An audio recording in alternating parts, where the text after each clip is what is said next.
안녕하십니까. 화성문화원에서 연구원직을 맡고 있는 김명수 연구원입니다. 지금 2화라서 일단 지금까지 이번 화까지는 제가 소개를 좀 풀로 할게요. 지금 보시는 강좌는 화성문화원 문화학교 특강입니다. 한 경계인의 삐딱이 세상보기 연암 박지원 읽기라는 제목으로 연암 박지원 선생의 삶과 글에 대한 강좌를 총 16강의 일정으로 진행을 하고 있고요. 지금 보시는 강좌는 두 번째 강좌입니다. 화성문화원 문화학교 특강은 화성시에서 지원을 해주시는 사업이고요. 화성문화원에서 이렇게 사업을 운영하고 있습니다. 오늘부터 이제 오늘은 이제 2강이고요. 지금 최종으로는 16강까지 이제 강좌가 준비되어 있습니다. 예, 강의는 저희 동영상을 많이 보신 분들은 또 아시겠지만 고전문학자 박수민 선생님께서 해주시겠습니다. 박수민 선생님 안녕하십니까? 네, 안녕하십니까? 예. 반갑습니다. 자, 우리가 이제 지난번에 첫 번째로 또 연암 시작을 했습니다. 예. 그때 또 이게 또 막 신이 나가지고 약간 또 흥분해서 막 말도 빠르고 이제 그랬는데 예. 또 이제 차분 모드로 뭐 편하게 또 이렇게 진행을 해보도록 하겠습니다. 예. 자, 오늘 이제 이 시간에는 또 연암의 새로운 생각을 이제 이해하는 하나의 키워드로 예. 이제 제가 제목을 이제 지식의 허위성을 묻다라고 지금 이제 이렇게 이제 잡고 있는데요. 예. 그 연암이 한번 이 지식이라고 하는 거를 이제 어떻게 바라보고 있나 이제 그것에 대한 어떤 이제 관점인 건데 예. 이게 이제 연암의 어떤 세계관을 이해하는데 되게 포인트가 될 수 있어요. 그래서 한번 이제 연암의 지식론 가지고 한번 편하게 얘기를 해보겠습니다. 1강에서도 이런 얘기를 원칙이 해주셨는데 본격적으로 이 부분에 대해서 많이들 또 좋아하실 것 같아요. 왜냐하면 네네. 지식인들은 별로 좋아하는 사람이 많지 않은 것 같아요. 그래요? 네, 맞아요. 이게 이제 연암의 뭐 시선이 지식인에 대한 문제의식이 좀 있다 보니까 예. 이제 그것과도 또 결부가 될 것 같습니다. 예. 자, 그 전에 한번 이제 시작하기 전에 연암이라는 사람을 자꾸 이제 소개를 해드려야 되기 때문에 앞부분에서 이렇게 조금씩 근데 연암이 누구인가 요거에 대해서 이렇게 살짝 얘기를 맛보기로 하면서 이렇게 진행을 할게요. 네. 우리 이제 김 선생님은 만약에 이제 우리 고전 역사를 통틀어서 우리가 자랑할 만한 문화유산 3가지를 고르라 한다면은 혹시 뭐를 좀 떠올릴 수 있을까요? 그 고전에서 고르라고 하니까 네. 저는 예를 들면 뭐 춘향전. 그런 거? 예. 근데 문학유산을 넘어서서 문화유산도 해당돼요. 뭐 예를 들어 그럼 팔만대장경 이런 것도 팔만대장경이 할 처음에 거예요? 떠올랐네요. 팔만대장경. 그다음에 충무공 이순신은 어때요? 그렇죠. 그 난중일기 같은 작품도. 네, 그렇죠. 그러니까 네, 이제 문집도. 충무공 이순신 거북선 뭐 이렇게 하면 돼요. 그렇게. 네, 문화유산. 인물도 좋으니까. 예. 그러면 뭐 세종대왕이 세종대왕. 만드신 한글 뭐 이런 식으로 많이들 얘기할 것 같아요. 한글에 대한 자부심은 그렇죠. 되게 있더라고요. 그러니까 아마도 이제 첫 번째로는 세종대왕의 훈민정음을 고를 것 같고요. 예, 맞습니다. 그다음에 이제 또 거북선을 빼면은 또 섭하잖아요. 맞아요. 그래서 2개는 들어갈 텐데 네. 아마 나머지 하나는 뭐 팔만대장경을 얘기할 수도 있는 거고 또 이제 혹시 이제 유학에 깊이 연관된 인물이라면은 뭐 퇴계와 율곡 선생을 얘기할 수도 있는 거고요. 예. 이렇게 안 떠오를 때는 막 집회 인물들 떠올려 보면 돼요. 집회 인물에 자랑하는 인물은 집회 인물에 다 있는 법이니까. 예. 뭐 이제 그럴 텐데 그런데 이제 한번 또 구한말에 되게 이제 유명한 학자 한 분이 우리 이제 조선 500년 역사를 통틀어서 3가지 특기할 만한 사건을 고르라 한다면은 이렇게 고르겠다. 이제 PPT를 보시면 아시겠지만 예. 하나가 뭐냐면은 퇴계와 율곡의 성리학을 골랐네요. 아무래도 예. 이제 우리가 20세기 초까지는 이 유학의 영향 아래 있기 때문에 예. 그 유학의 종장이라고 일컬어지는 퇴계와 율곡 선생을 골랐을 것 같고요. 예. 근데 충무공의 거북선을 골랐습니다. 근데 나머지 하나는 뭐 우리가 얼핏 예상할 때 세종대왕의 훈민정음 이래 되는데 이게 이제 어떤 우리 그 이제 구한말까지도 우리 어떤 지식인의 예. 범주에서 이 훈민정음은 약간 좀 오랑캐 문자라고 이렇게 얕보는 시선이 여전히 있었기 때문에 그렇군요. 네, 이렇게 쉽사리 그거를 이제 넣지를 못한 것 같아요. 근데 또 하나 뭡니까? 읽어보시면. 연암의 네, 문장입니다. 맞아요. 연암의 문장이 들어간 거예요. 그러니까 이렇게 연암을 갖다가 알아본 시선이 있었어요. 근데 그거를 충무공의 거북선과 이렇게 동격으로 놓고 있는데 우리는 이순신 장군 하면은 그 명량이라는 영화도 700만 명이나 동원하고 그랬는데 예. 아직 연암 하면은 그냥 단순히 실학자의 범주에서만 이해를 하고 있어요. 예. 거기에 갇혀 있는 것 같습니다. 그렇죠. 그래서 제가 강조를 하듯이 세계적 수준의 문장가로 반열에 오를 수 있을지 없을지는 좀 더 평가가 필요하겠지만은 어쨌든 그 정도로 어떤 이 문장가로서는 대단한 분이면은 틀림이 없기 때문에 예. 제가 이제 그 부분을 계속해서 한번 이렇게 어필을 해 보도록 노력을 해 보겠습니다. 그 보면은 저만 그런 건지 모르겠는데 위트 있게 글을 막 쓰시고 그렇죠. 그런 분으로 막 알고 있지. 네네. 문장 자체가 정말로 훌륭한 그 문장이라는 평을 받았다는 것까지는 네. 사람들이 많이 모를 것 같아요. 그렇죠. 네, 그래서 맞아요. 풍자니, 뭐 해악이니, 네, 뭐 그런 이런 쪽을 어떤 많이 이제 또 문체 좋아하니까. 얘기하고, 뭐 허생전 호질 쓴 작가다, 뭐 이 정도로 이해하고 있지. 예. 연암이 이제 문장 미학이나 어떤 사상의 깊이 면에서 어느 정도 대단한 성취를 이루었길래 또 그의 생각이 어디까지 나아갔길래 이런 것에 대해서는 아직은 덜 알려져 있기 때문에 예. 이제 이런 부분을 제가 더 알려드리고 싶고요. 그리고 이제 두 번째도 한번 읽어보세요. 예, 우리나라 문장가들은 입만 열면 성명을 말하고 성리학을 베끼는 폐단을 보였는데 오직 연암만이 여기서 벗어났다. 네, 이런 이제 평가를 하는 거예요. 그러니까 모든 문장가들이 이제 조선 시대는 성리학의 시대니까 성과 명을 말하고 성리학을 모방했잖아요. 예. 근데 연암은 그런 중세의 유학의 성리학의 패러다임에서 벗어났다라고 평가를 또 어떤 분이 해요. 예. 그래서 이 정도로 실제로 연암의 글이나 생각을 읽다 보면은 근대와 맞닿고 또 오늘날 포스트 모더니즘을 말하는 예. 지금 시대에도 전혀 어떤 뒤떨어지지 않는 감을 소유한 그러니까 이렇게 맞닿는 그런 생각들을 보여주고 있어서 예. 이제 앞으로 같이 함께 이야기를 나누다 보면 이런 점에 대해서 우리가 더 배워갈 것 같습니다. 예. 자, 그리고 이제 또 하나를 더 이렇게 소개를 해 준다면 이제 연암의 어떤 문장관 중에 그러니까 하나를 갖다가 제가 말씀을 드려볼게요. 연암이 네. 이런 얘기를 해요. 한번 읽어보세요. 예, 문장의 고문과 근문의 구별이 있지 않다. 중요한 것은 나의 글을 쓰는 것이다. 네, 두 번째도 그냥 읽어보시죠. 예, 도대체 왜 비슷하기를 구하는가? 비슷함을 구하는 것은 참되지 않다. 무릇 진이라고 말하거나 초라고 말하는 사이에는 가짜와 다름이라는 의미가 그 속에 담겨 있다. 네. 뭐 이제 지금 들어보면 되게 평범해 보이잖아요. 그럼 나의 글을 쓰고 싶고 누구나 그런데 무슨 예. 뭐 고문과 근문의 구별이 있지 않다는 그런 말도 되게 지금에서는 평범하지만 고전 시대는 절대 그렇지 않죠. 고전 시대의 거의 99%의 그런 선비들은 예.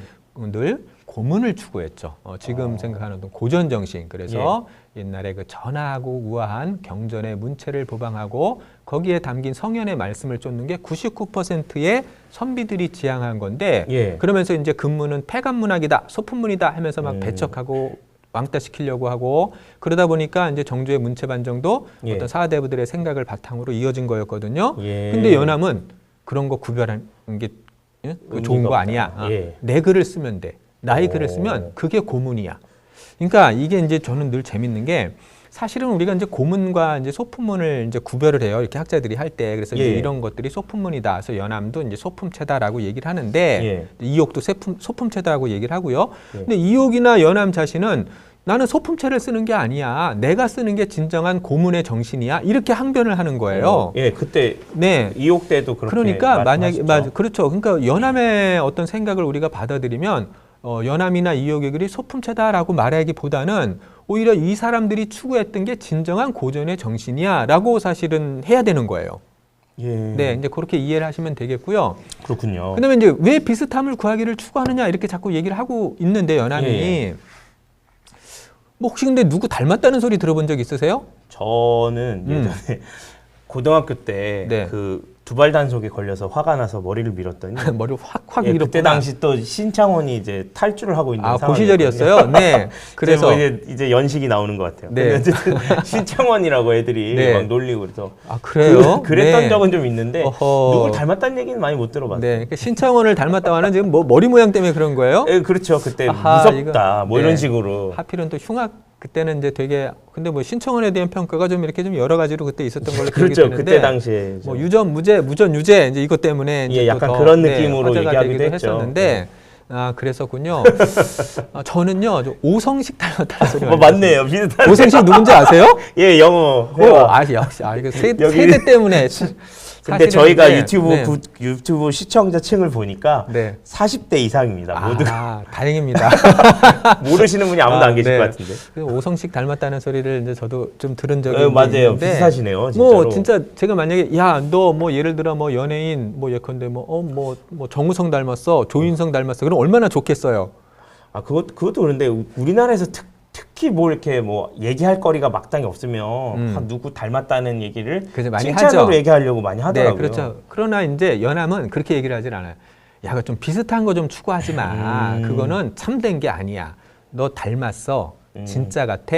이렇게 말하면 이미 거기는 가짜와 다름이라는 게 그렇죠. 있는 어차피 거야. 똑같진 않으니까. 그러니까 연함은 예. 너는 너고 나는 나이니까 예. 나의 글을 쓰고 나의 개성을 추구하도록 해. 누가 이렇게 닮고 모방하려고 하지 마. 굉장히 지금은 보편적인 생각인데 그때 네. 당시엔 아니었다는 얘기를 네. 해주시는 근데 이제 거네요. 지금도 보편적인 것 같지만 우리의 의식 속에는 맞아요. 누군 남을 따라가려고 하고 그래서 이제 유행을 쫓아가려고 하고 남이 좋다고 하면 따라가려고 하고 이런 맞아요. 마음들이 있잖아요. 선례가 있어야 되고. 네, 알고 보면은 자기 자신의 정체성을 세워가는 게 아니라 무언가 좋다고 하는 거를 끊임없이 따라가려고 하고 예. 남의 눈치를 보고 그게 우리 어떤 평범한 인생의 사고방식이에요. 좀 위험을 피하려고 하는데 그렇죠. 그러면 또 성취를 그만큼 또 이룰 수가 없죠. 그렇죠. 그래서 사실은 이제 연함의 정신을 배운다는 건 남 따라가지 않기. 예, 그러니까 그냥 나의 정체성을 잘 만들어 가고 예. 나를 그냥 나답게 살아가기예요. 근데 우리는 어릴 때부터들 좀 남보기 부끄럽지 않게 살아라. 이런 말을 듣다 보니까 예. 근데 삶이라는 게 왜 남보기 부끄럽지 않게 살아야 돼요? 그냥 내가 즐겁고 행복하면 되는데 예. 남의 눈치를 보면서 남이 보기 부끄럽지 않게 살아라는 그런 말들을 들으며 살아와요. 이게 좀 맞습니다. 동양인의 좀 사고방식이기도 해요. 이제 그러다 보니까 끊임없이 남의 눈치를 보면서 비교를 하고. 네네 뭐 그런 어떤 사고를 사는데 좀 연함 정신대로 좀 나를 나답게 세우기 앞으로 이제 그런 얘기 제가 많이 할 것 같습니다. 계속 강조해도 뭐 부족하지 않은 그런 그런 지점인 것 같습니다. 그렇죠. 그런 것들은. 자, 어쨌든 요거는 이제 연함의 또 생각 일단을 딱 얘기한 거고요. 예. 이제 오늘 본격적으로 이야기할 지점은 이제 그 연함의 지식관인데 저기 그 전에 잠깐 이제 PPT를 보시면 예. 이옥이 또 비슷한 얘기를 했으니까 제가 또 이 화성의 도움을 받아서 이옥을 해서 이제 연함을 하고 있기 때문에 어떤 그 기회가 될 때마다 늘 또 이옥도 같이 이렇게 한번 환기를 시켜드리겠습니다. 한번 읽어보시죠. 예, 이옥의 나의 문장이라는 제목으로 이렇게 정리해 주신 글인데요. 네. 고문을 배우면서 허위에 빠지는 것이 근문을 배워 오히려 유용함만 갖지 못하다. 네. 나는 요즘 세상의 사람이다. 내 스스로 나의 시, 나의 문장을 짓는데 선진양한에 무슨 관계가 있으며 위진삼당에 무엇 얽매일 필요가 있는가. 네, 그래서 이거 좀 비슷하죠. 예. 이옥도 그 고문, 사람들은 다 고문을 따라가는데 그러면서 거짓에 빠지기보다 근문, 이건 이제 소품문일 수도 있고 폐간문일 수도 있는데 예. 그것을 배워 유용함만 갖지 못해라고 이야기를 하고 있어요. 그러면서 그것이 오히려 진짜 고전의 정신이야 이런 얘기를 하는 거고 내가 요즘 세상을 살아가는 사람인데 과거의 사람이 아닌데 그러면 나의 시, 나의 문장을 짓는데 왜 과거 선진양한이나 위진삼당에 얽매일 필요가 있겠는가? 이거 우리 이옥할 때 얘기를 나눴었거든요. 그러니까 이런 정신이 바로 이제 연함과도 통하는 거고 이렇게 이제 나의 시, 나의 글을 말한 작가로 이제 그 이전에 허균이 있었고 허균도 나의 시를 짓겠다라고 얘기를 했고 우리 이제 다산 선생은 나는 조선 사람이기 때문에 조선의 시를 짓겠다라고 말씀을 하신 거고 연함도 나의 문장을 짓겠다라고 얘기를 한 거고 나는 조선 사람이니 조선풍을 쓰는 그 이덕무의 글이야말로 최고다라고 얘기를 하고 있고 그다음에 이제 연함 선생이 또 이렇게 나의 시, 나의 문장을 짓겠다라고 얘기를 하는 거예요. 좀 하나로 통하는 정신들이 있는 거죠. 네, 그래서 이제 이런 지점에서 좀 우리가 나 자신의 정체성을 찾는데 한번 이제 생각을 해봤으면 좋겠습니다. 자, 그러면 이제 본격적으로 한번 그 연함의 지식관을 할 때 좀 짧은 글이니까 한번 읽어보시죠. 제가 한번 읽어보겠습니다. 네. 마을의 어린애에게 천자문을 가르치다가 읽기 싫어하기에 꾸짖었더니 그 애가 말합디다. 하늘은 푸르고 푸른데 하늘천자는 푸르지가 않아요. 그래서 읽기 싫어요. 이 아이의 총명함이 창희를 굶어 죽이겠소. 네, 자 이제 여기서 이제 창일이라는 사람은 제가 첫 시간에 예. 복희 씨와 더불어서 한자를 처음으로 이제 만들었다는 문자를 처음으로 만들었다는 사람인 거고요. 예. 자, 이제 요게 이제 일단 살짝 배경을 보면 연암 선생은 50살까지 뭐였다? 백수였다. 네, 그렇죠. 우리 이제 백수였다. 그러나 그것은 자발적 가난이었다라고 예. 얘기를 드렸는데 그러다 보니까 이제 마을에서 좀 훈장 선생을 했었나 봐요. 예. 그래서 이제 애한테 가르쳤더니 한 아이가 안 따라요. 그 천자문을 가르치는데 오. 일단 천자문에 대한 이해 살짝만 드리자면은 이 천자문을 지은 사람이 누구냐면 주흥사라는 사람이 있어요. 예. 그래서 이 주흥사가 이제 그때 저 전국시대 사람인데 누구죠? 그때 그 양무제였나? 이 사람의 이제 명을 받아가지고 예. 야 우리 고위 귀간의 자제들을 위해서 하나 좀 만들어줘 학습서 하루 동안 만들어야 돼 이렇게 명을 내린 거예요. 예. 그래서 스트레스 받아가면서 하루 동안에 만들었다는 그 책이 바로 천자문이에요. 오. 이 주흥사가 아까 전국 시대라고 했나요? 예. 남북조 시대. 아, 네, 남북조 예. 시대고요. 지금 떠올랐습니다. 그리고 근데 이제 하루 동안에 만들다 보니까 스트레스를 너무 받은 거예요. 예. 그래서 그 딱 쓰고 나서 머리가 휘어졌대요. 근데 스트레스를 받으면 진짜 머리가 휘어지나 봐요. 예. 제가 머리가 쓰신다. 그래요? 아니 저 기사로 읽었는데 예. 실제로 나왔어요. 해외 토픽에 한 여성이 그 번지 점프를 하고 나서 머리가 갑자기 확 하얘졌다고 해서 기사가 난 적이 그래요? 있어요. 오. 되게 이해가 안 가죠. 예. 근데 실제로 뭐 있었던 일이라고 하니까 어쨌든간 해외 토픽으로 났던 거고요. 그래서 이제 머리가 휘어졌다 그래가지고 백수문이라고도 이제 별명이 있어요. 천자문이. 이제 천자문의 의미가 뭐냐면은 고전 시대, 그러니까 지식의 입문서, 예. 모든 아동들의 필독 어떤 예, 그 교육 그래서- 입문서. 예, 서당에서 많이 하는. 그렇죠. 그래서 어떤 필수 교양서이자 어떤 지식의 가장 그 기반이 되는 게 천자문이라서 예. 모든 어린이들은 서당이나 집에서 이 천자문을 배워야 했잖아요. 예, 예. 이 천자문의 시작이 어떻게 되는지 혹시 이렇게 기억나시나요? 맨 처음에 예, 하늘천 노래처럼 부르잖아요. 그래, 어떻게 해요? 하늘천 따지 네. 거무련 누루왕 그렇죠. 지부집쭉 널주롱 거칠황. 네, 좋습니다. 여기까지만 하시면 돼요. 예. 자, 그러면은 이제 하늘천 따지, 그러니까 땅지죠 원래. 예. 하늘천 땅지 거무련 누루왕 이렇게 해서 이제 네 글자가 259에 걸쳐 있어서 이제 그게 이제 천자가 되는 건데 예.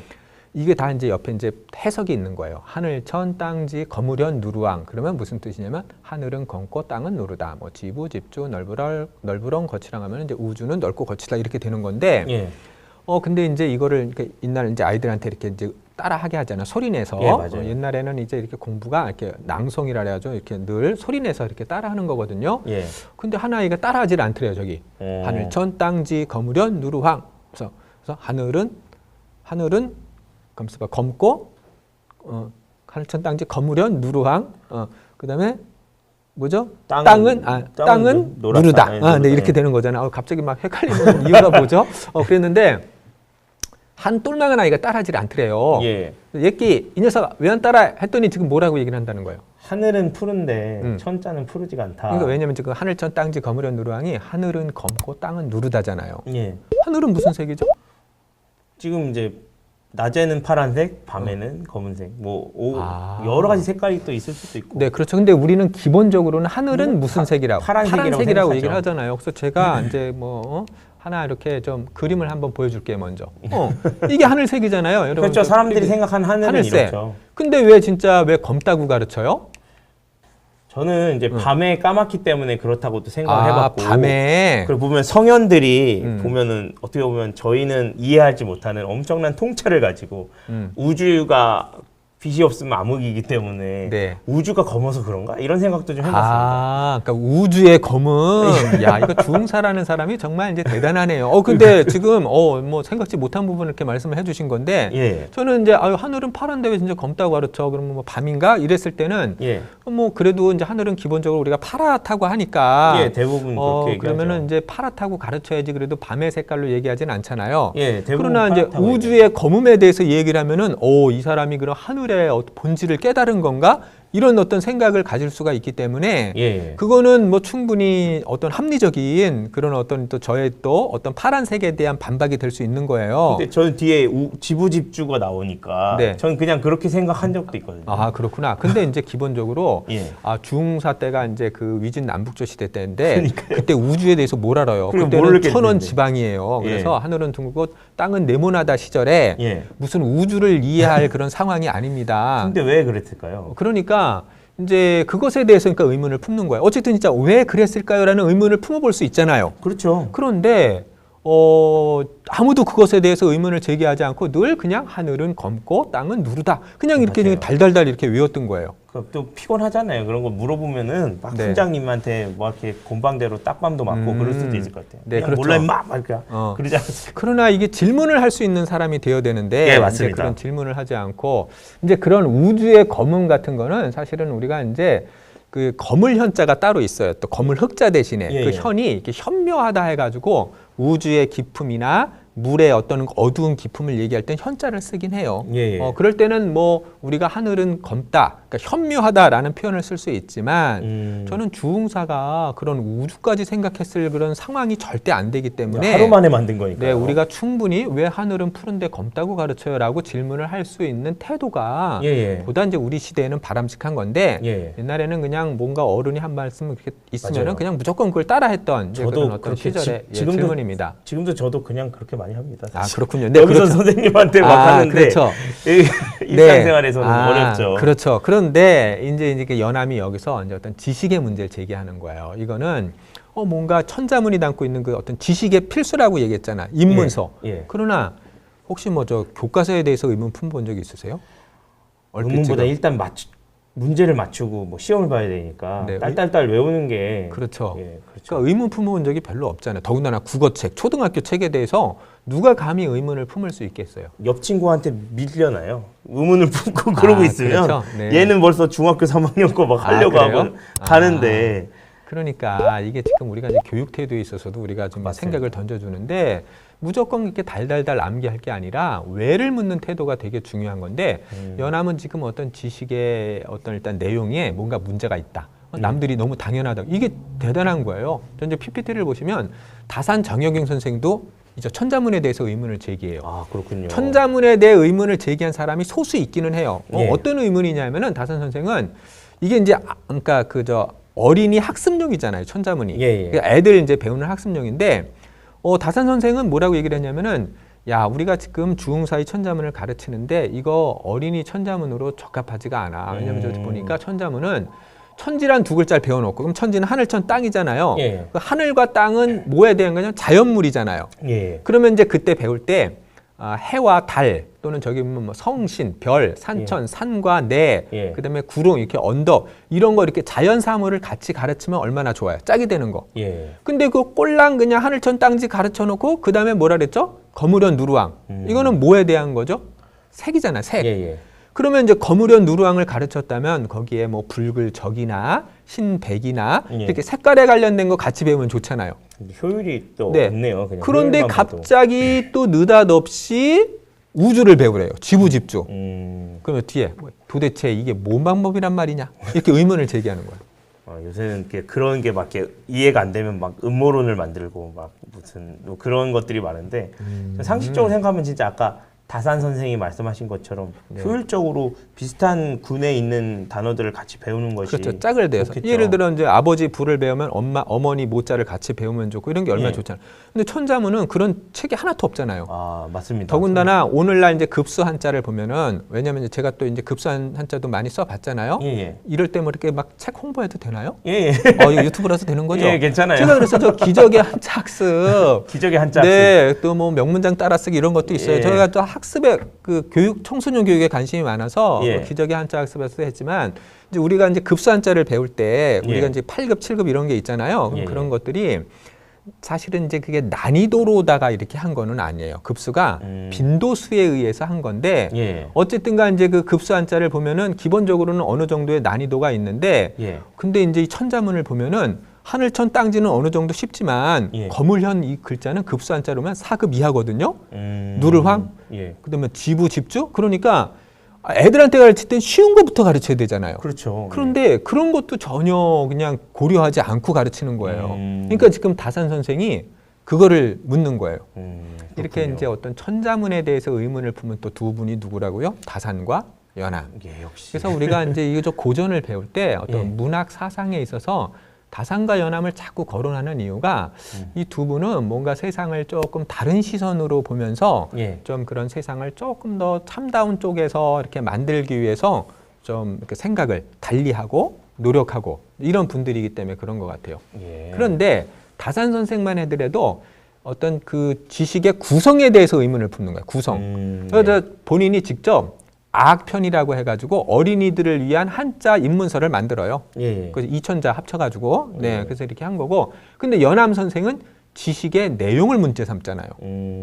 그렇군요. 네. 그래서 지식의 내용 자체를 갖다가 의문을 품은 사람은 저는 다른 글에서 아직 좀 찾아본 적이 없어요. 그래서 연암은 그 시대의 지식이 예. 뭔가 문제가 있다라는 생각을 이제 품고 계신 거예요. 예. 네.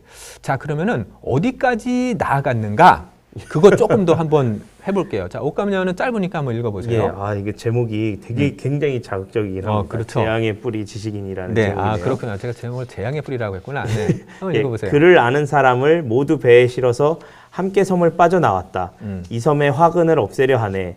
이에 나라 안을 두루 돌아다니며 가난하고 의지할 곳 없는 사람들을 구제하였다. 네. 이거 어디서 본 것 같은데. 그렇죠. 이게 옷감냐가 뭐냐면은 허생전. 예, 맞네요. 우리가 이제 학교 현장에선 허생전이라고 가르치지만 연암 선생 자신은 허생전이라는 표현을 쓴 적이 없어요. 책 제목에 예. 옥감야화의 일부분의 이야기를 후대의 학자들이 그 허생 이야기 부분을 따로 떼어서 허생전이라고 명칭을 붙인 거기 때문에 예. 사실은 허생전이 아니라 이제 열하일기 보면 옥감야화인 거예요. 예, 옥갑에서의 밤 이야기. 예. 이제 요 이야기가 이제 2시간짜리겠죠. 아, 근데 예. 제가 이제 그거 다 맞네요. 떼고 예. 지금 이제 요 부분만 집중할게요. 예. 그래서 거기서 이제 허생이 그 예. 앞에 되게 재밌는 얘기 많지만 예, 일단 예. 다 생략하고 이제 우리가 이제 그 고전에서의 이상향을 얘기할 때 그 홍길동전에 나오는 율도국과 예. 이 허생전의 무인 공도를 이야기를 해요. 빈섬. 예, 예. 그래서 연암이래는 허생이 예. 이제 그 도둑들 1000명, 그러니까 도둑들 1000명이 도둑들 1000명과 아내를 무인 공도에 데리고 가서 거기서 이제 이상향을 예. 시험을 해보는 거예요. 그래서 그래서 거기서 이제 나의 작은 시험이 끝났다라고 해놓고 거기도 할 얘기가 너무 많은데 제가 지금 그걸 예. 빼서 아쉽지만 오늘은 요 부분에 집중을 해야 되니까 예. 그러면서 자기는 이제 내 이제 작은 시험이 끝났으니까 나와야겠어 하면서 나오는데 그때 한 말이에요. 근데 배에 실어서 지금 나오는 게 누구라고요? 지식 글을 아는 글을 사람. 아는 사람들이요. 그러면서 뭐라고 얘기를 이 사람들이 이 섬에 뭘 화근이다. 없앤다? 화근이 바로 재앙의 뿌리예요. 그렇죠. 그렇군요. 번역을 맞네요. 하면 그래서 재앙의 뿌리가 글을 아는 사람. 아. 글을 아는 사람을 풀면 뭐가 되는 거예요? 그게 지식인이죠. 지식인이잖아요. 그러니까 사실은 연암 시대에 그러면 글을 아는 사람은 이제 지금은 제가 지식인이라는 표현을 썼지만 그때는 뭐라고 불렀을까요? 두 글자로 그런 사람들 지식인을 선비라고. 그렇죠. 해요. 선비. 그러니까 이걸 사실은 선비를 아마 이제 염두에 둔 건데 예. 그 선비들 또는 사대부들이 화근이래요. 재앙의 풀이래요. 그러면서 데리고 나오는 거예요. 자기 이거 되게 반성적이기도 하고 그런데. 그러니까 굉장히 뭐가 좀 되게 좀 파격적이고 예, 뭐라고 네. 얘기를 해야 되나요? 메시지가 굉장히 강해서. 강렬하죠. 예. 어떻게 지식인들이 재앙의 뿌리가 돼요? 우리는 다 누구나가 지식인이 되고 싶어서 안달인데 예. 그래서 무언가를 더 배운 사람들이 되려고 하는데 연암은 지금 오히려 그 사람들이 재앙의 뿌리라서 이 이상향에 남아 있으면 안 되는 사람들. 예. 그 나중에 이제 제가 따로 이렇게 뭐 그 이상향에 대해서 얘기할 때는 그게 이제 어떤 노자의 소국가민이라는 개념이 있어요. 예. 또 장자의 이상향, 또 어떤 육아의 이상향. 왜냐하면은 이 연암의 무인공도에 그런 부분들이 조금씩 있기 때문에 예. 그걸 같이 이제 얘기를 해야 되지만 이제 오늘은 그런 것들은 제가 생략을 하고요. 예. 여기서 이제 지식에 이제 초점을 맞춰 볼게요. 예. 어쨌든 그러면서 뒤에 뭐라고 그랬어요? 가난하고 의지할 곳 없는 사람을 구제하였다. 그러니까 뭔가 어떤 허생은 멋있는 사람이에요. 돈이 100만 양이 있는데 그중에 50만 양은 필요가 없다고 버려요. 그러니까 이 허생이라는 사람은 돈을 벌기 위해서 이렇게 막 뒤에 매점매석하고 그러거든요. 앞부분에. 예, 맞아요. 그런 게 아니라 이렇게 가난하고 의지할 곳 없는 사람을 구제하기 위해서 열심히 상행위를 한 사람이 되는 거거든요. 예. 자, 도대체 이거를 우리가 어떻게 이해를 해야 될까? 왜 글을 하는 사람을 화근이라고 할까? 연암은 네. 아까 1강에서 배운 바를 생각해 보면 1강에서 정말 그 글씨가 가진 진정한 의미를 이렇게 생각하지 않고 글에 갇혀 있기 때문에 그런 것이 아닐까. 네, 알겠습니다. 자, 조금 더 봐야 돼요. 제가 이해를 하려면 이게 이제 호질 있잖아요. 저는 우리가 이제 허생전만을 이제 학교 현장에서 많이 배우지만은 저는 오히려 이 호질이야말로 우리 고전 문학사가 나아간 가장 뛰어난 성취를 보여주는 작품이라고 저는 생각을 하고 있는 게 이 호질이 담고 있는 문제 의식이 우리 학교에서는 맨날 저 북각 선생 독리자라는 게 나와요. 거기에 그래서 그 저 북각 선생의 위선, 뭐 유학자의 위선 이렇게 가르치는데 호질의 제목의 뜻이 호질하면 저 제목이 뭔지 아세요? 질은 꾸짖을 질이거든요. 그러니까 호랑이의 꾸짖음이죠. 그 부분은 호랑이가 나오지도 않아요.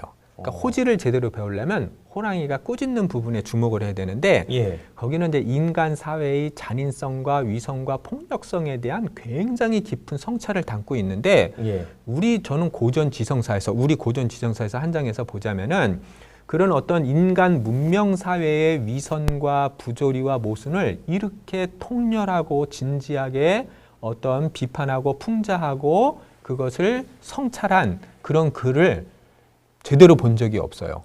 그래서 그런 문명과 인간의 바람직한 관계와 어떤 인간 사회의 통찰을 호질이 굉장히 깊게 담고 있기 때문에 사상사가 나아간 깊이를 보자면은 허생전보다도 더 깊이 나아가 있고요.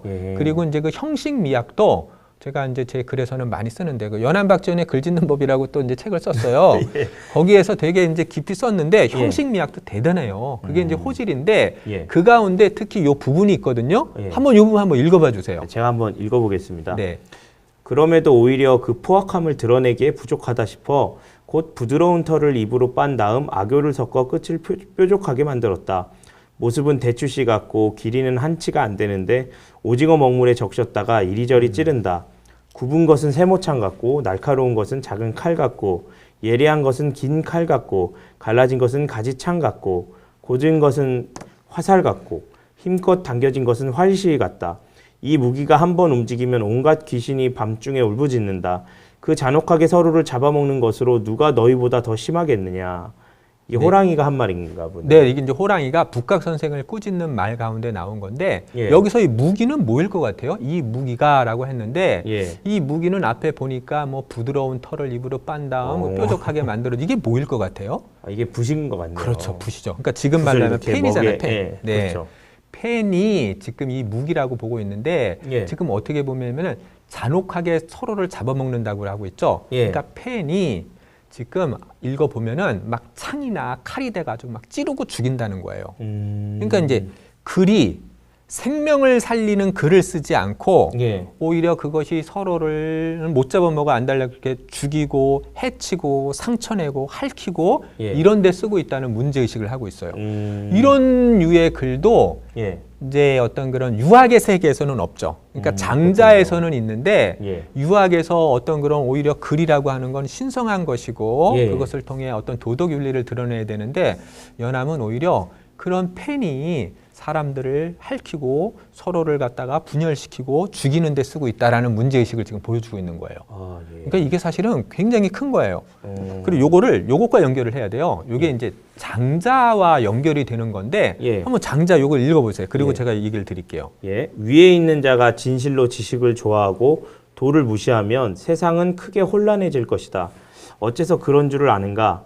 대체 활, 쇠뇌, 새그물, 주살, 방아쇠, 수레 위에 치는 그물 따위 도구를 이용하는 지식이 많아지면 새는 하늘에서 어지럽혀지고 낚싯바늘, 미끼, 기물, 반두, 통발 따위를 만드는 지식이 많아지면 물고기는 물속에서 혼란을 일으키며 울타리, 그물, 올가미, 토기 그물, 덮치기 따위를 마련하는 지식이 많아지면 짐승은 짐펄에서 문란해진다. 네, 그래서 이제 장자에서도 지식이라고 하는 게 어떤 세상의 진리를 드러나게 하거나 이게 아니라 오히려 그 지식을 통해서 무언가를 죽이고 얽어매고 그거를 덮치고 또 이렇게 해치는 데 쓰고 있다고 지금 얘기를 하고 있죠. 예, 예. 근데 이제 이거는 뭐 어떤 노장 사상의 기본 어떤 생각인 거죠. 그러니까 노장 사상에서는 지식이라는 거를 되게 부정해요. 그러니까 무의 사상 중에 핵심 중에 하나가 무지라고 해가지고 예. 그 지 알지자를 쓰거든요. 그런 어떤 지식이 없는 것을 좀 가령 이렇게 좀 어떤 본질로 이렇게 추구를 하는 게 왜 그러냐면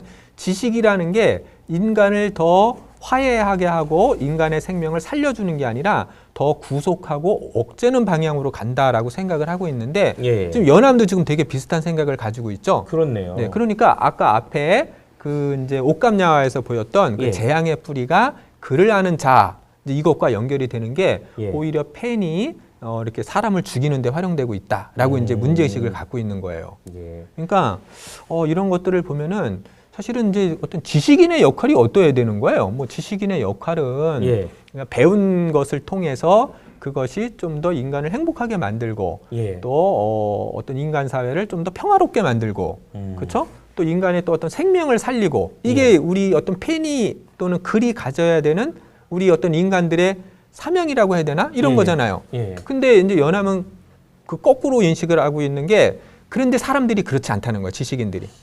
펜을 가지고 오히려 서로를 핥히게 하고 죽이는 데만 쓰고 있다는 거예요.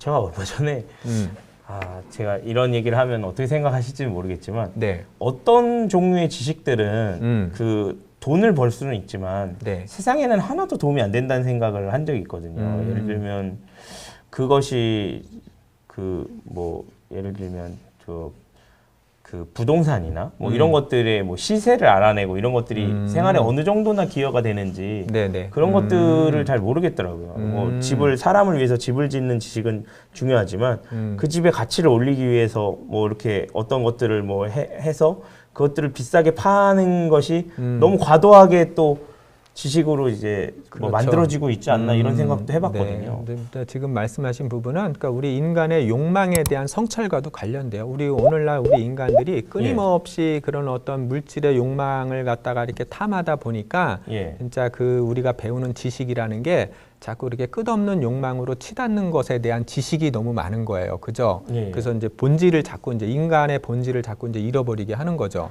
뭐 그런 것과도 연암의 문제의식이 또 맞닿아 있는 지점이기도 한데 혹시 뭐 저 내부자들이라는 그 영화 보셨어요? 봤습니다. 그거 보면은 이 연암의 문제의식이 아마 알 거예요. 어떤 펜을 가진 사람, 지식을 가진 사람들, 지식 권력을 가진 사람들이 우리 사회를 위해서 기여하는 게 아니라 어떤 자기의 어떤 이익을 갖다가 보호하거나 또 자기를 변명하거나 이제 이런 데 이제 많이 활용되고 있잖아요. 예, 맞습니다. 북각 선생이 그런 존재예요, 거기서.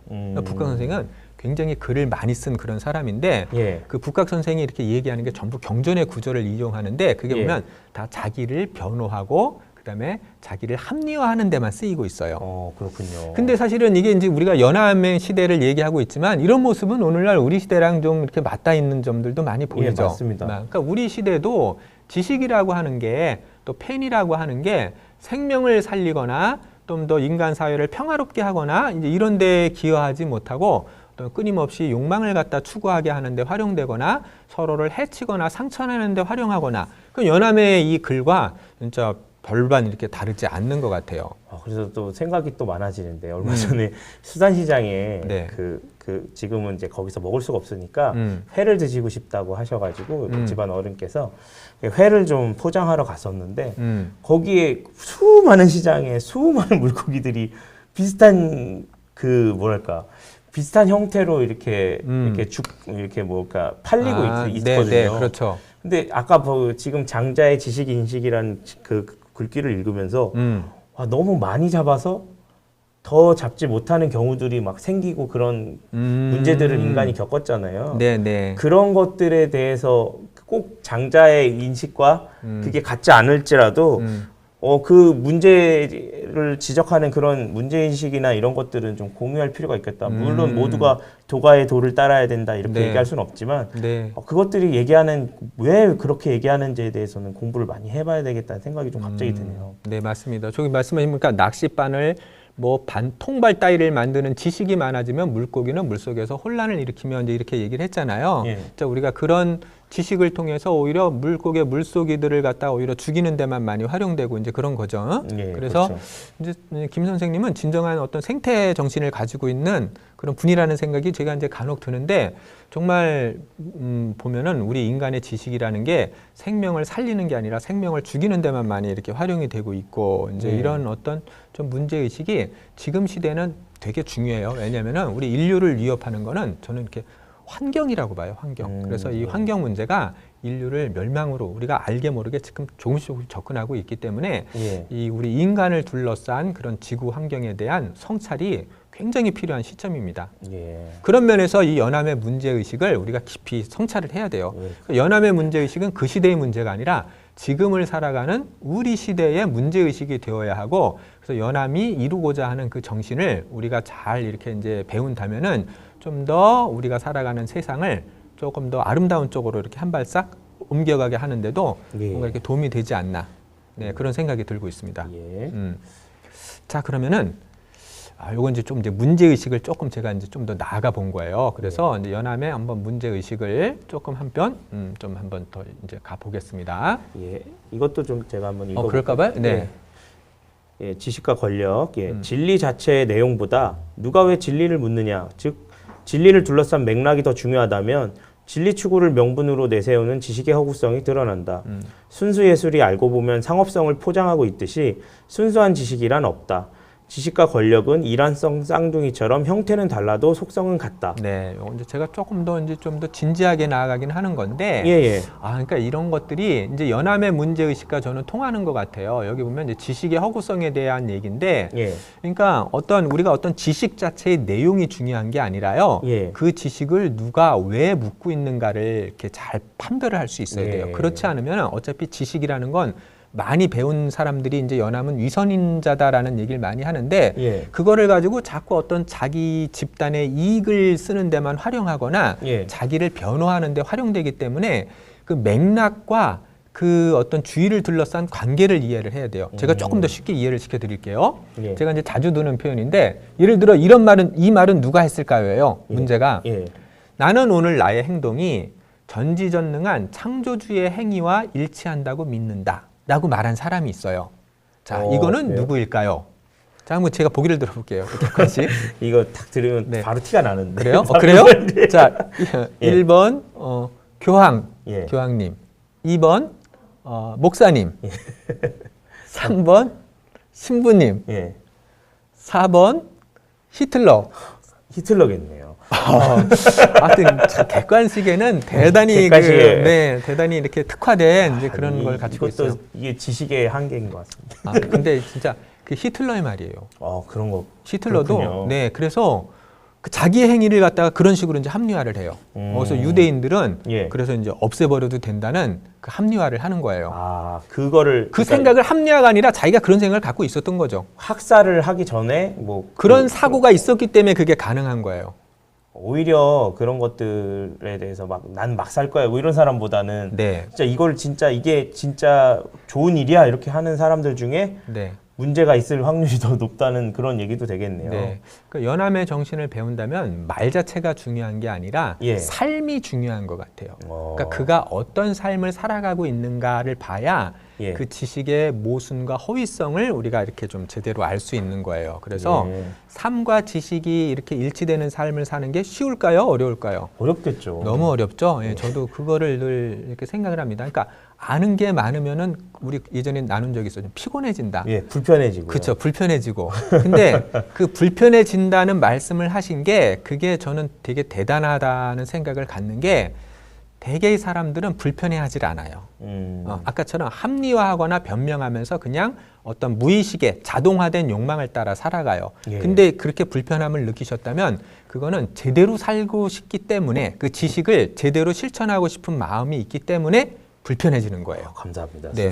그래서 우리가 좀 불편할 수 있어야 돼요, 사실은. 배운 지식을 불편해할 수 있을 때 좀 더 이렇게 좀 참다운 삶으로 살아갈 수 있는 거죠. 예. 그런 면에서 어쨌든 연암이 이렇게 지식의 허위성을 계속 이야기하는 그 중요한 이유는 일단 기본적으로 그게 좀 장자와 좀 맞닿아 있기는 한데 예. 그런 것들이 뭐 지식을 부정한다 이렇게 보시기보다는 예. 좀 어떤 참다운 지식이란 무엇일까?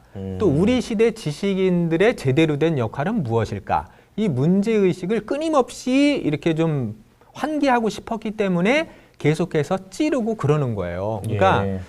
불편할 수 있어야 돼요. 연암의 이 말에 대해서 우리가 좀 처음에는 불편해야 돼요. 불편해함으로써 돌아봐야 돼요. 예. 그리고서 내가 배운 지식을 우리 삶에서 나는 얼마나 제대로 실천하며 살아가는가, 이제 이것에 대해서 한번 생각을 해볼 수 있어야 됩니다. 예. 그리고 여기 뒤에 보면 지식과 권력은 형태는 달라도 속성은 같다 그랬죠. 예. 저는 실감을 합니다.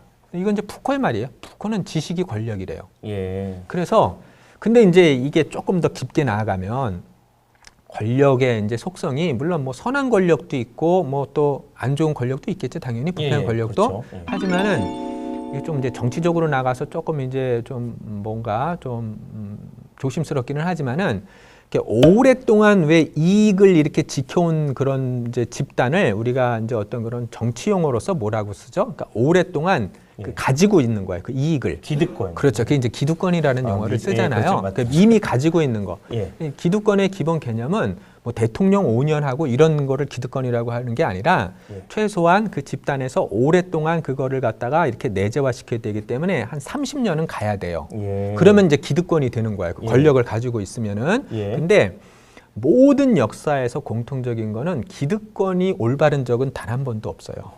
예. 왜냐면은 인간의 욕망과 관련돼요. 그러니까 그렇죠. 인간의 욕망은 자기 이익을 지키려고 하고요. 예. 한 개인은 아무리 선해도 그 집단은 되게 이제 그 부도덕해요.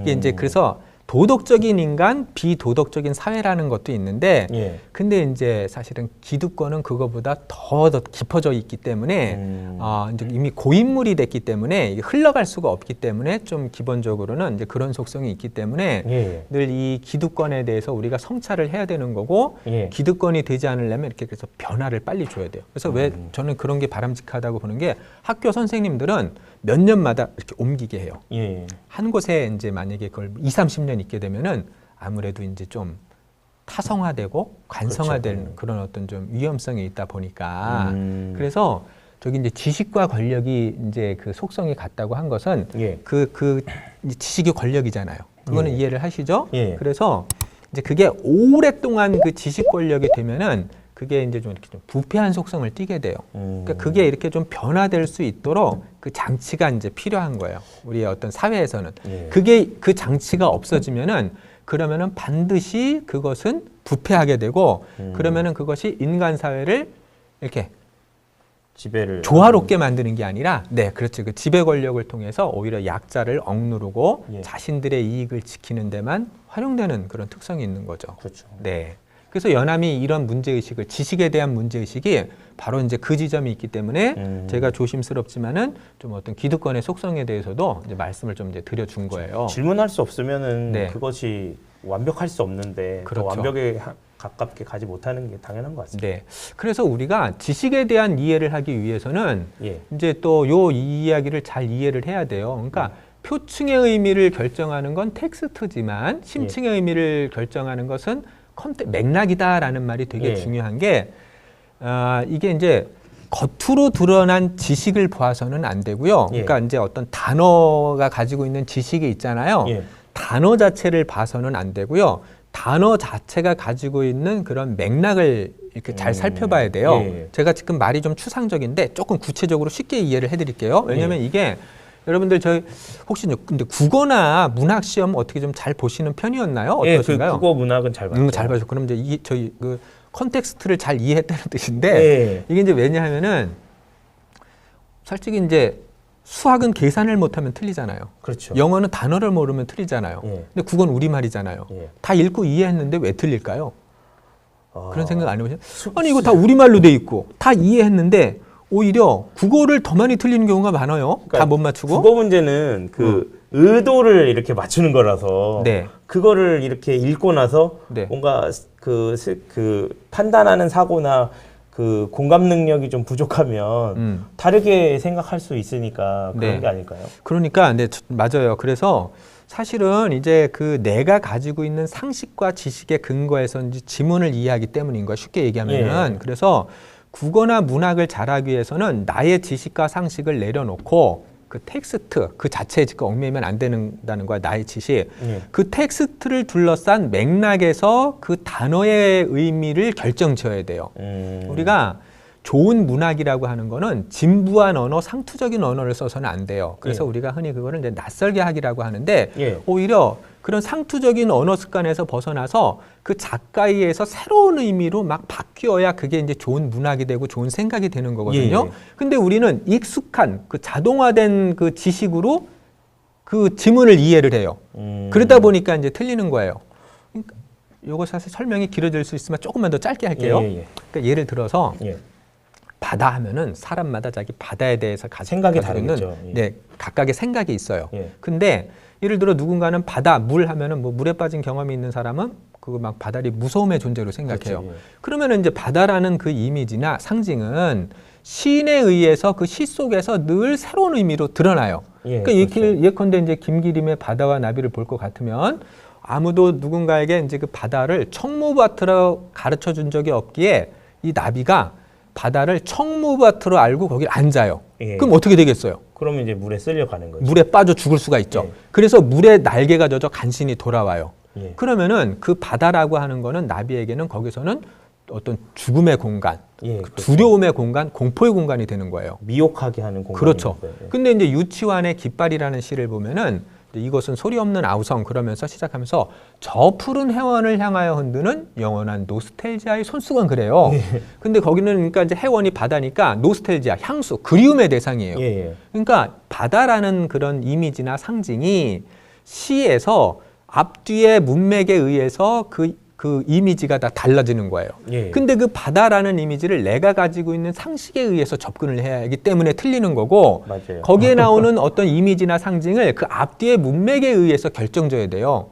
그러니까 국어나 문학을 잘하기 위해서는 나의 지식을 일단 이 선입견이나 편견을 버려놓고서 그 문맥에 충실하게 그 작가의 문맥에 충실하게 잡아내는 습관을 기르면은 예. 훨씬 이제 더 쉬워질 수가 있는 거예요. 그러니까 이제 그게 이 의미는 맥락이 결정한다는 게 그거예요. 예. 절대 그 어떤 그 지식은 결정되어 있지 않다는 걸 제가 얘기하고 싶은 거예요. 예. 결정되어 있는 게 아니라 끊임없이 변화하는 과정 속에 있어요. 예. 그래서 이 훈련을 해야 이제 우리가 글쓰기가 시작되는 거고 또 연암의 어떤 글쓰기 정신의 출발점인 건데 제가 그래서 여기서 좀 재밌는 걸 한번 이제 김 선생님께 한번 요청을 하는 거야. 제가 예. 이제 일반적으로 여기 긍정적 이미지, 부정적 이미지 써 있죠. 예. 그러면은 이거는 그냥 제가 이렇게 좀 진짜 자동화된 사고로 일상에서 우리가 긍정적 이미지하면 떠오르는 걸 막 써봤어요. 뭐 평화, 안정, 사랑, 헌신, 자유, 행복 이렇게. 예. 근데 부정적 이미지 막 전쟁, 자살, 테러 뭐 막 많이 있잖아요. 예. 자, 그런데 이 가운데 혹시 이 가운데가 아니라 이제 김 선생님이 생각을 할 수도 있는 건데 예. 이렇게 보편적으로 그러니까 어떤 시대를 초월해서나 지역을 초월해서 예. 이 단어만큼은 그래도 시대를 초월해서 긍정적인 어휘이거나 혹은 부정적인 어휘라고 생각되는 거 혹시 이렇게 있으신가요? 뭐 평소에라도. 그래서 제가 이제 이거는 제 이제 강연을 할 때 자주 이렇게 그 수강생들과 이렇게 이야기를 나누는데 예. 그래서 제가 동의를 하면은 제가 쓴 책을 선물로 줘요, 진짜로. 제가 동의가 돼. 이게 되게 주관적인데 예. 제가 그래서 있을 수 있죠, 당연히. 예. 그래서 제가 동의를 하면은 줘요, 선물을. 그러면 한번 김 선생님 한번 해보세요. 뭐 제가 이거 뭐 책 주기 싫고 책 주고 싶고 이런 문제 아닙니다. 예. 저는 편하게 그냥. 그나마 행복? 행복? 이게 근데, 그러니까 예를 들면 계속 긍정적일 것 같은 그쵸. 단어. 근데 어떤 인문학자들은 그렇게 말해요. 인간이 행복을 추구하는 게 바람직한 게 아니래요. 그래요? 네, 왜냐하면은 행복은 너무 좀 이렇게 좀 값싸다고 하니까 좀 그렇기는 한데 왜냐하면은 행복이 그러니까 쉽게 얘기하면은 악마도 행복감을 갖고 있는 거고요. 예. 그러니까 우리는 행복을 추구해서는 안 되고 예. 조금 더 어떤 가치적인 개념에서 왜냐하면은 어떤 뭐 고통이나 오히려 이런 것도 이제 되게 좋은 거가 될 수 있기 때문에 행복 너머에 어떤 것을 추구해야 된다라고 이렇게 이야기하는 분도 있어요.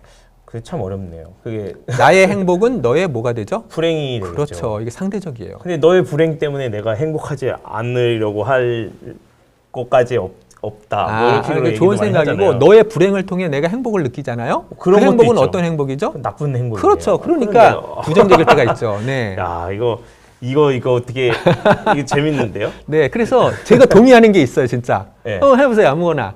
지금 순간적으로 떠오르는 거 해도 돼요. 뭐 저기 보고도 해도 되고, 뭐 아닌 근데 것도 이제 하고. 부정적 이미지를 긍정적으로 바꾸는 건 굉장히 좀 많을 것 같은데. 그래요? 그래도 강도 같은 거는 좀 긍정적으로 보기 어렵지 않을까요? 어허, 사랑의 강도. 그런 거 그렇게 하면 그럼요. 할 수가 없네요. 저는 근데 그런 생각은 많이 했거든요. 뭐 선의의 거짓말이란 말도 있고 선동이라고 하지만 그것이 대부분 그렇죠. 진리의 전파일 때가 있었잖아요. 그렇죠. 되게 이제 뭐 가령 예수 그리스도도 그 당시 바리새인들과 서기관들은 네, 선동가라고 얘기를 했죠. 네. 그 분노는 어느 정도 그 계속 분노를 참다 보면 문제가 생기니까 어느 정도 거룩한 분노. 거룩한 분노가 있을 수 그럼요. 있죠. 분노를 품을 수 있어요. 분노보다 더 나쁜 게 때로는 무관심. 그죠? 네. 그렇죠. 평온함은 또 그게 권태가 될 거고. 그러니까 뭐 본인이 지금 다 이렇게 스스로 내가 유치를 이제 해가면서 책 한 권 타야 되겠다. 그렇구나. 제가 한번 맞아요. 그냥 한번 말씀을 드려볼까요? 그러면 자살은 그래요. 별로 자살. 좋지 않지 않을까요? 근데요. 자살에 대해서는 저는 연민을 느끼는 게 더 맞다고 봐요. 왜냐하면요. 부정보다는. 모든 인간은 다 살고 싶은 욕구가 있어요. 예. 그런데 진짜 삶에서 왜 가끔가다 왜 그래서 쪽방촌에서 살다가 이렇게 스스로 목숨을 끊는 분들 보면은 어때요? 그 가슴이 아프죠. 뭐 이론적으로는 그런 용기가 있으면 살라고 하지만 얼마나 힘들면 그랬을까 이런 그렇죠. 마음을 가져야 돼요. 그리고 예전에 이제 막 그런 어떤 전쟁 시던 때 적장에 의해서 내가 몸을 훼손되기 전에 스스로 목숨을 끊는 사람이 많았어요. 그거 예. 어떻게 생각하세요? 그것도 다 자살인데.